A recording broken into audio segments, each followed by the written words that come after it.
Hello, I'm Llewellyn King, the host of White House Chronicle, which is coming right up.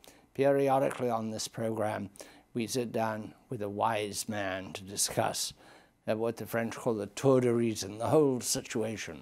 That wise man, who we get from George Washington University, is the professor of sociology, Amitai Etzioni, the author of more than 20 books and a fabulous contributor to the life of the nation as what is called, in some quarters, a public intellectual, somebody who adds to the debate, helps shape the debate, and does it by teaching, by broadcasting, and by writing. He has written 24 books, and he doesn't seem to stop. He's brought for us to see today The Moral Dimension. I'm going to hold it up here. And we're going to be discussing some of the issues. It's not his latest book, but it is very relevant to what is going on in the nation at present. We will be right back for a scintillating chat with Dr. Amitai Etzioni. White House Chronicle is produced in collaboration with WHUT, Howard University Television. And now, the program host, nationally syndicated columnist Llewellyn King, and co-host Linda Gasparello.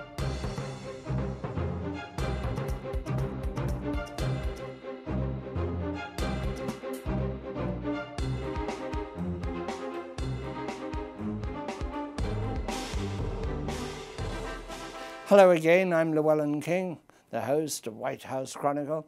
When I'm in Washington or we have guests for this program, we stay at the American Guest House. It's nominally a bed and breakfast. In fact, it functions more like a club, very comfy, very cozy. But what I like best about it is the stunning conversations at breakfast, when we all sit around the table, guests from around the world, from Spain and Northern Ireland, from Southern Ireland and south of France, you name it. They're there at some time, and I find it very stimulating and so superior, really, to staying in a hotel. It has all the amenities of our hotel, or most of them, plus this other dimension, the club dimension. You talk to people in a guest house, in a bed and breakfast, which you don't do in a hotel. Dr. Etzioni, welcome again to the broadcast. Always a pleasure to see you. One of the things that fascinates me about you, among your many fascinating dimensions, is that you write in English, and it's not your first language, and there are some very famous people who wrote in English. Two come to mind, which is Joseph Conrad, and of course Nabokov, the Russian who wrote in English. Conrad was a Pole. But it can't be an easy thing to do. How did you make the transference from your native language was German, I think, German and Hebrew, and then I happen to know that you learned Greek, modern Greek, along the way because you were stuck in Athens. Just go out and learn modern Greek. Try that. Actually, my wife is a brilliant linguist. She speaks Farsi and Arabic and perfect French. How do you write and think in a language that's not organically your own? It was a very painful transition, because I keep getting stuck. And to be honest about it, I got a lot of help. People keep correcting my English, and still do, actually. Everything all right. I ask them people to read, and they keep pointing out now, after all these years, I mean, 50 years in this country, they still find places where I suddenly sound like a German, even with an accent. And so it's a struggle, but I enjoy it. I enjoy finding a good way of saying things. So today, just give an example, I was writing about President Obama's trip to Asia, and I said that what he's claiming is a fig leaf, which is too small to cover what it's supposed to cover. But I was looking for a word. How would you describe a fig leaf? It is too small, and I'm still stuck. So maybe you can help me. Well, yes, I could. It's an African word, muchi. It's a Shona word. It means loincloth. Maybe that's what you have in mind. A short loincloth, yeah. Yeah, a short loincloth. I think we'll not get any further into that. We're at an extraordinary point in American social and economic history, where suddenly there's an immense concentration of money among very few people. And now there's a new book out that that sort of sounds the alarm about this. It's called Capital in the 21st Century by Thomas Piketty. It's become an instant bestseller. It's not, you know, the easiest read. It's, but it points out that a permanent oligarchic class is being established because the way the markets work, just with simple compound interest, people are going to get rich, but their children are going to be richer and richer and richer, while the rest of us are getting poorer. This is a very bad diversion between the rich and the poor. Traditionally, I understand, and correct me if I'm wrong, when there was prosperity, it was a result of worker productivity, and there was some tandem between the profitability of the bosses and the wages of the workers. This is broken now. That's not the model anymore. First of all, it's true that the rising inequality and this enormous concentration of wealth by what they call the 1%, or some people talk about the 1% of the 1%, is creating enormous social tension. It kind of breaks the social contract on which our stability is based.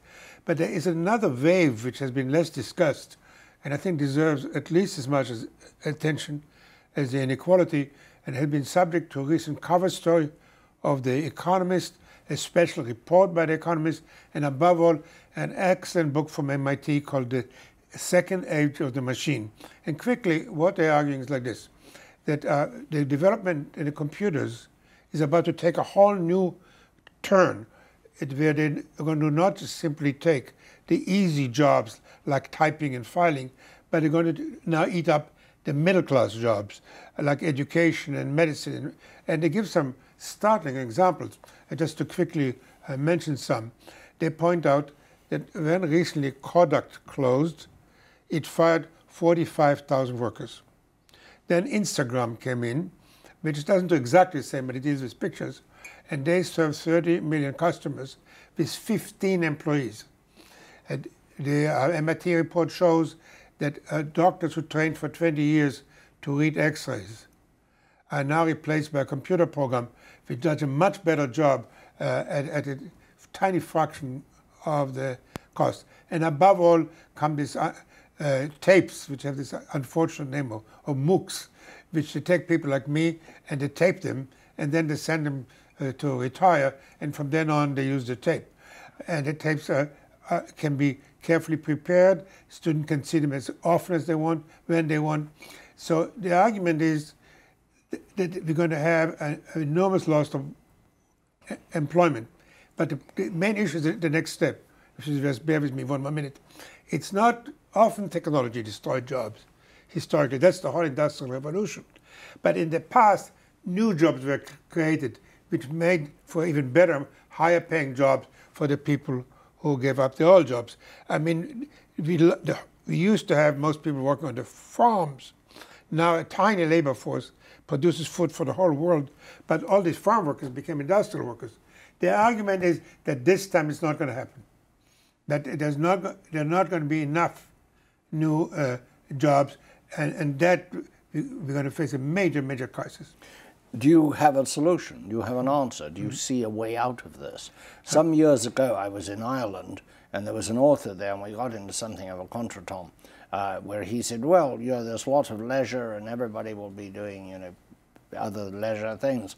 Most of the people I know are out of work are not doing leisure things. They're desperately looking for work and wondering what they're going to do. It's pretty grim if you lose your job in this market. I also, interestingly, was talking to a lawyer in family court, and she said that one of the problems they're having is they're now sending deadbeat dads to prison. But they're not really deadbeat dads. They used to have good jobs, $80,000, $90,000, $100,000 a year. Now they can only find work at 25, and they can't pay the support which the court predicated on their making 70, 80, 90,000. So that there's not only the terrible shortage of jobs, fundamental shortage of jobs that's occurring, but also there's the downgrading of the quality of the work. So this is a very unattractive future. Right. So there are basically two sort of answers, and I very much like to go to mine, but give 1 second to what the other people are saying. So the MIT people say we need to educate people better. And the assumption is that if we just train them well in computer programming and such, they will find some things to do which a computer cannot do. Maybe electronic massages or whatever. Well, the fact though is that if you don't have enough jobs, however well you trained you are, you're still going to be left with people who cannot find them. So I don't see that training will help some get at the essence of the issue. And then there is some discussion, and that gets us a little closer to work sharing. The French already came up with this idea that nobody should work more than 35 hours a week. If you don't have overtime, if you shorten the work week, but almost by definition, some work is left for somebody else. And again, there is nothing in principle that you couldn't work 20 hours a week. What is your solution? My solution is that people have to find joys in 3 other pursuits than buying a lot of consumer goods. They don't need flat TVs. They don't need to replace their cell phone every year. They need to spend more time with friends and family and children. But this is not solving the job problem. It does, because the reason people need to work long hours is because, other than those are poor, but people are middle class we talk about, they need to work long hours to make a lot of money to buy things they don't need. So if they realize that their essential needs... You know, I find difficulty with this argument. One of the things we have in America, which is unfortunate, which is different from our youth when we were in Europe, I don't know about yours, but mine when I was a young man in London, you could rent a room. There was superb public transportation. There was no question of a car. Right. And you could rent a room in a home. Right. There was very little crime. That's why people didn't mind having strangers in their homes. Exactly. You didn't have to have a car. In America, we've moved the floor up. There's a lot less security, so you need probably an apartment. There are fewer rooms in homes because people are scared of drugs and crime and other activities that they don't want in their homes. And because there isn't much mass transportation, people have to have a car.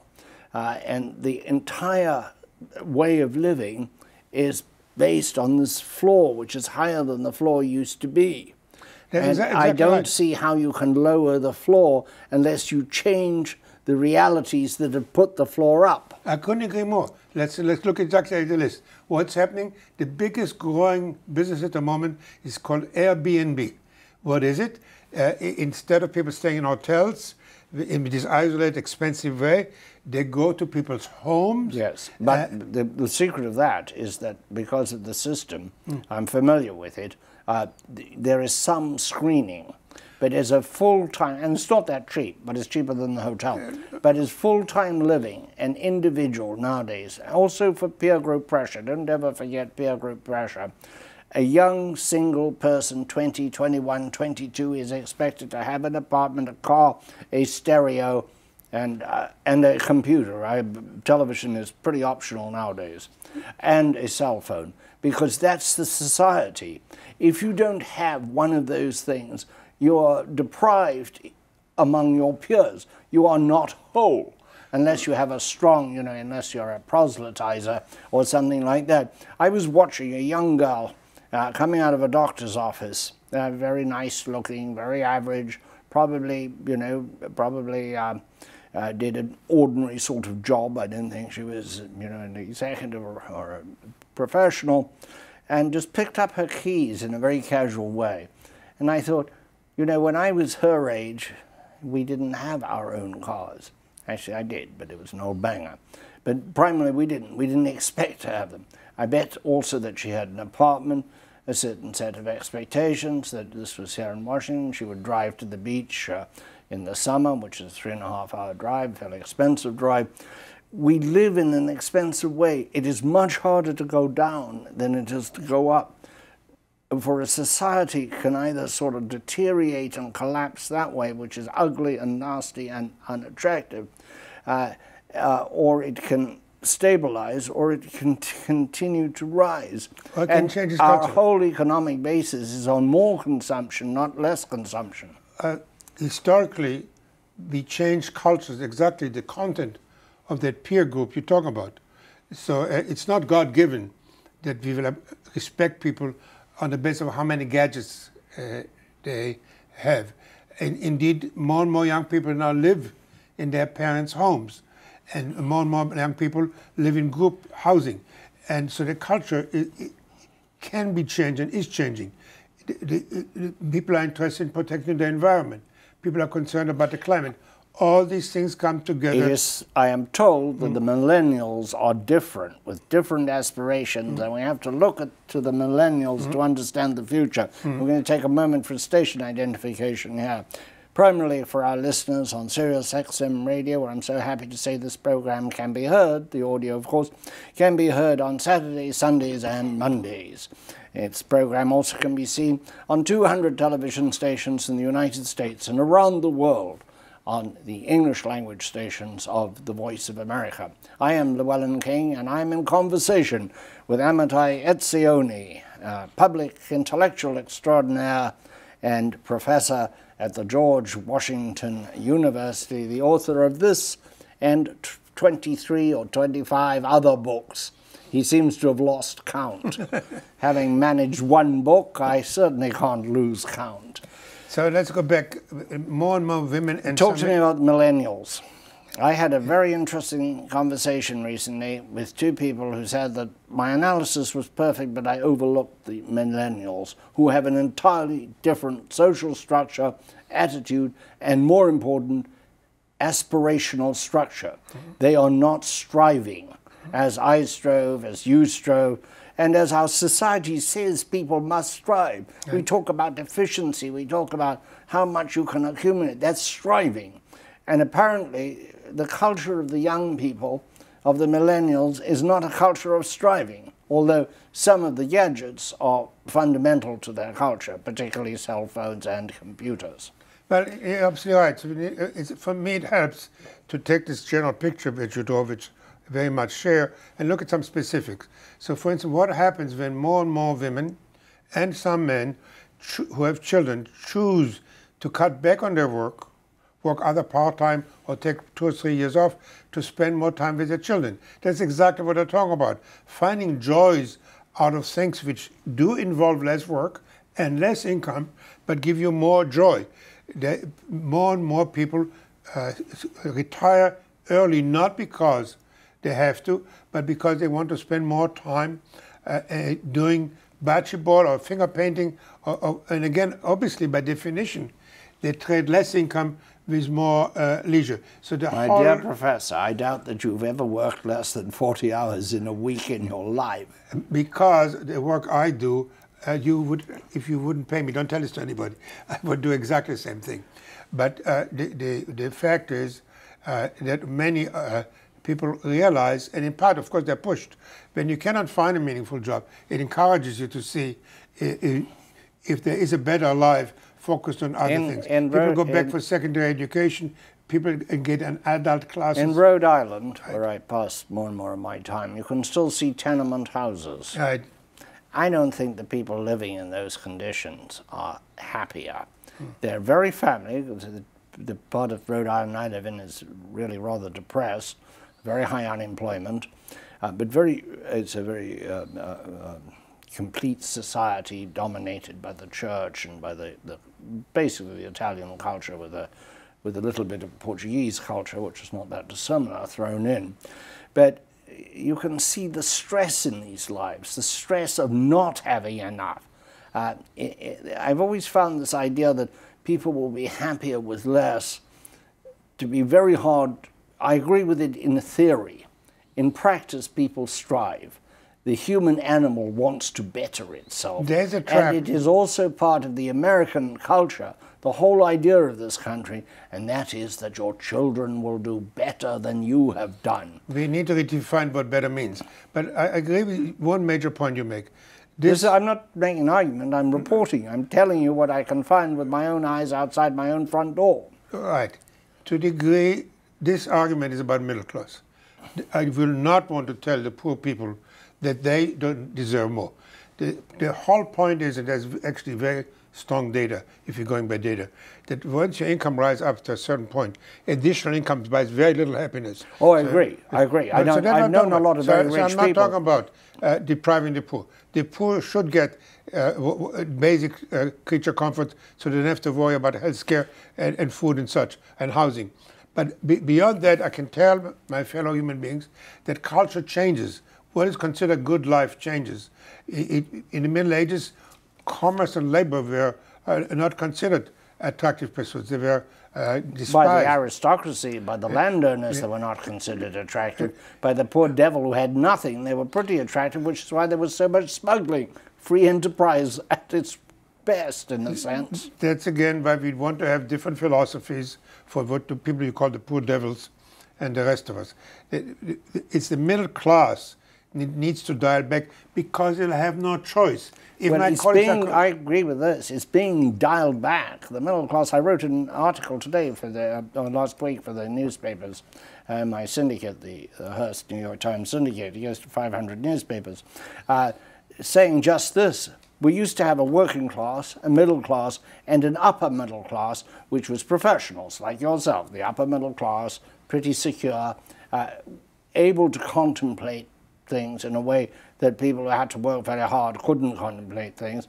And you had the working class aspiring to enter the middle class. Then along come the politicians, glorious people that they are, and tell everybody who works that they're middle class, and some culpability in the media, because we started talking about the middle class as though it was a huge slice of the working population.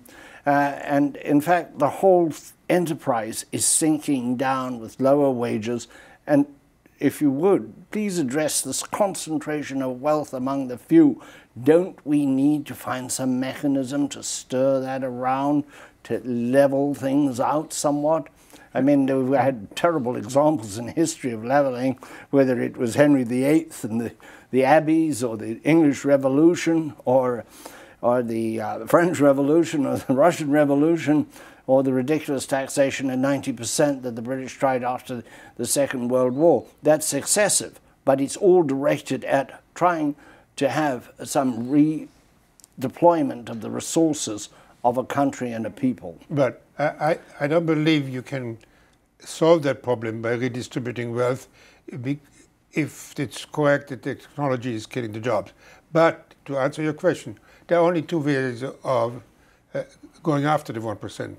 One is the Stalin way of killing many of them and creating a new elite, which is what he did, or converting them to a new religion. That's what Christianity did in Rome.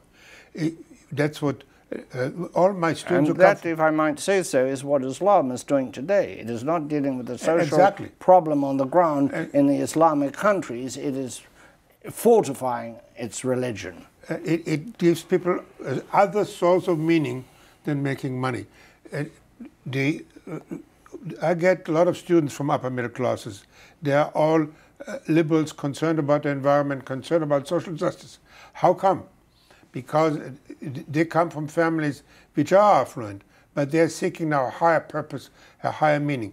That is where a solution lies. There is no way, human way, I don't know of, to force people who have the political power and the money to give it up voluntarily and share with everybody. The only way we can do is convert them to a new world of a better world for all of us.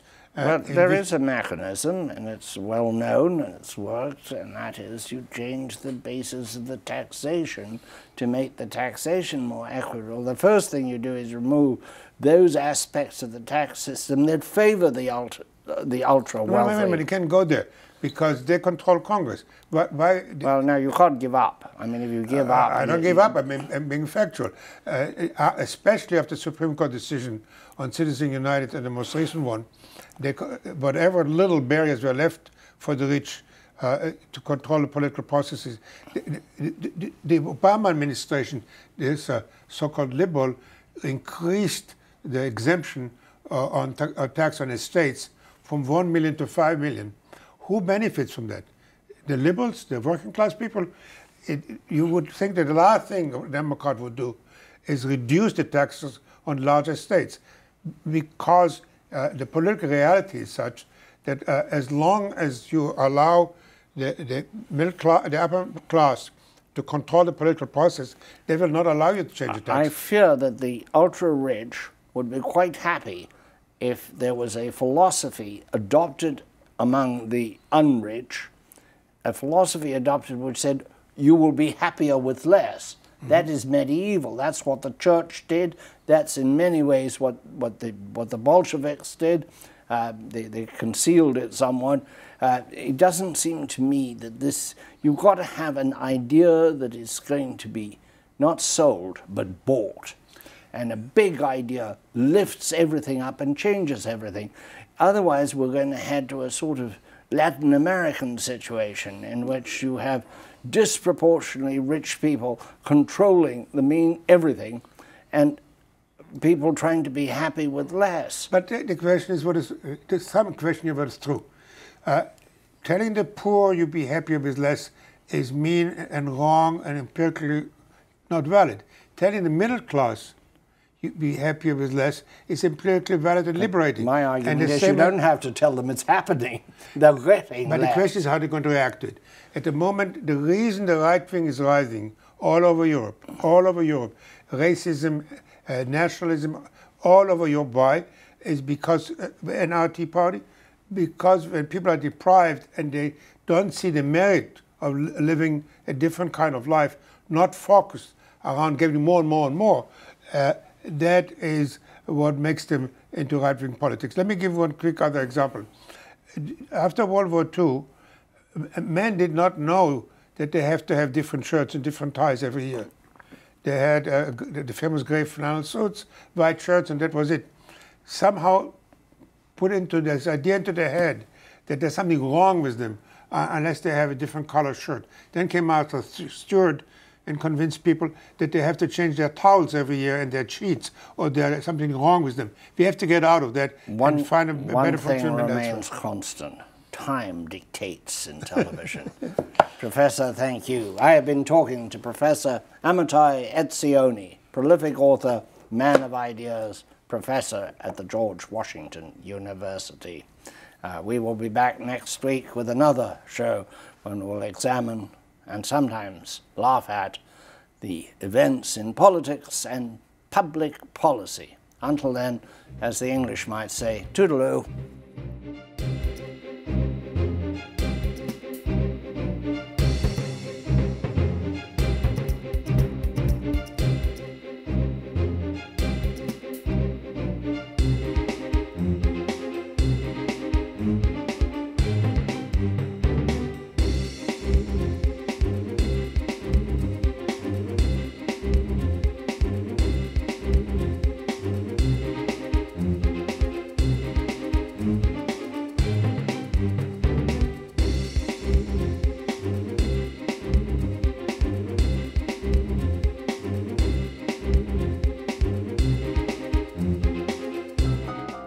White House Chronicle is produced in collaboration with WHUT, Howard University Television. From Washington, D.C., this has been White House Chronicle, a weekly analysis of the news with insight and a sense of humor, featuring Llewellyn King, Linda Gasparello, and guests. This program may be seen on PBS stations and cable access channels. To view the program online, visit us at whitehousechronicle.com.